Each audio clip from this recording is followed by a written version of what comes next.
Hi, I'm Agnessa Spanellis. I'm a senior lecturer of systems thinking at the University of Edinburgh Business School.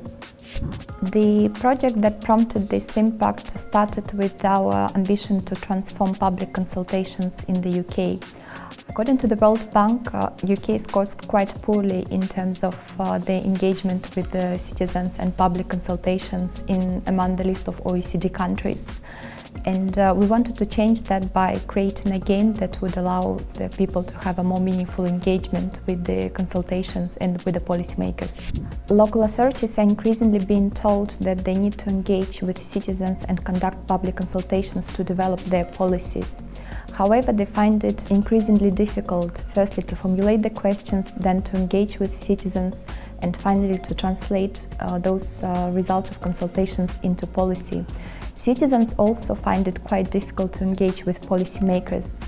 Partly they don't know how to provide a meaningful input for the policymakers, partly their input is usually framed quite negatively, which is quite difficult to form a constructive basis for an input into policies. And particularly underrepresented groups and certain other groups of citizens lack confidence to provide a meaningful input, and their voice is quite often not heard. We've developed a template game that can be adapted to any context of any public consultations, and we've trialed this game with the Lake District and Cairngorms national parks. From the first trial, what we found was that people provided much more nuanced and constructive feedback on the policies that was much easier to work with for the policymakers. We also found that people found it easier to express their opinion, and the game creates space for everybody to contribute equally. We've combined these trials with the natural language processing analysis that will simplify the analysis of large voluminous data that is generated from this type of public consultations. And this will free up lots of space of policymakers to instead spend this time on things that actually matter.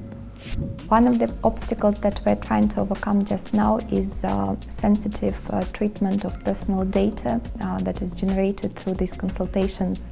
We're working on trying to find a solution that would treat this data sensitively without compromising the security and privacy of individuals who participate in these consultations. I believe that everybody should have a say in how we govern our lives and organize our society. I want to help create a more participatory decision-making process in policy making in the democratic society. Thank you for listening.